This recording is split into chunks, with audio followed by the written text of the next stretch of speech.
নবীজির সিরাতে আমরা অসংখ্য নিদর্শন খুঁজে পাই, যেখানে নবীজি উত্তম খাবার, উত্তম পোশাক, উত্তম পানীয় পছন্দ করেছেন, আগ্রহ করে খেয়েছেন, পান করেছেন, পরিধান করেছেন। নবীজি শীতল পানি বেশ পছন্দ করতেন, বিশেষ করে শীতল মিষ্টি পানীয়।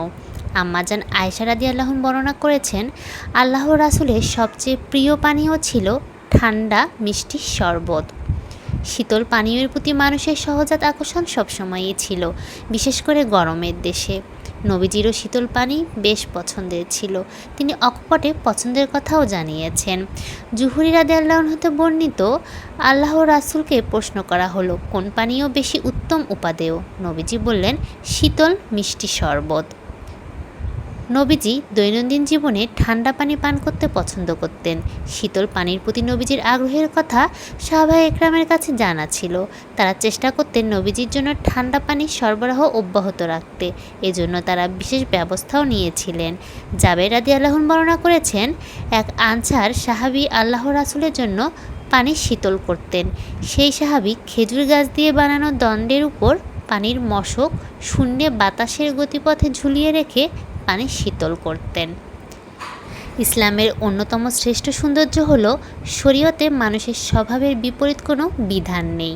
ইসলাম তার অনুসারীদের উপর স্বভাববিরুদ্ধ হুকুম চাপিয়ে দেয়নি। নবীজি অনাড়ম্বরপূর্ণ জীবন কাটিয়ে গেছেন, আমাদেরও দুনিয়ায় ভোগ বিলাসে মগ্ন হতে নিষেধ করেছেন। এ থেকে কিছু লোক ধরেই নিয়েছেন নবীজি আরাম বিরাম থেকে সম্পূর্ণ দূরে থাকতে বলেছেন, জোর করে নিজেকে সব ধরনের সুখভোগ থেকে বঞ্চিত করে কৃচ্ছতা অবলম্বন করতে বলেছেন। ব্যাপারটা মোটেও এমন নয়।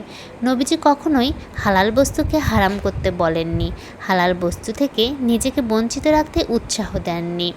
সাধনার নামে আল্লাহর নিয়ামত থেকে মুখ ফিরিয়ে থাকতে বলেননি। নবীজির সুন্নাহ হলো অপচয় না করে হালাল বিষয় উপভোগ করা। কুরআনেও আছে, বলুন আল্লাহ নিজ বান্দাদের জন্য যে শোভার উপকরণ সৃষ্টি করেছেন কে তা হারাম করেছে, এবং উৎকৃষ্ট জীবিকার বস্তুসমূহ ঠান্ডা পানি আল্লাহর নিয়ামত। কুরআনে কারিমেও শীতল পানির আলোচনা আছে। আল্লাহ তাআলা এমন বিশুদ্ধ নিয়ামতের প্রতি নবীজির আগ্রহ থাকাটাই স্বাভাবিক। নবীজি বলেছেন, কিয়ামতের দিন বান্দাকে সর্বপ্রথম দুনিয়ায় দুটি নিয়ামত সম্পর্কে প্রশ্ন করা হবে। তাকে বলা হবে, আমি কি তোমার শরীর সুস্থ রাখিনি? আমি কি তোমাকে শীতল পানীয় দ্বারা পরিতৃপ্ত করিনি? আজকাল অনেক ধরনের বোতলজাত শীতল পানীয় পাওয়া যায়, নানা ফলের জুস পাওয়া যায়, লোভনীয় ভঙ্গিতে দোকানপাটের ফ্রিজে থরের ভিতরে এসব পানীয় সাজানো থাকে। হালাল পানি পান করার সময় স্মরণ রাখতে পারি, নবীজিও শীতল পানি বেশ পছন্দ করতেন। শীতল পানীয় আল্লাহর বিশেষ নিয়ামত, ঠান্ডা পানি আল্লাহর অত্যন্ত দামি নিয়ামত। এত বেশি দামি, কিয়ামতের দিন সবার আগে এই নিয়ামত সম্পর্কে প্রশ্ন করা হবে।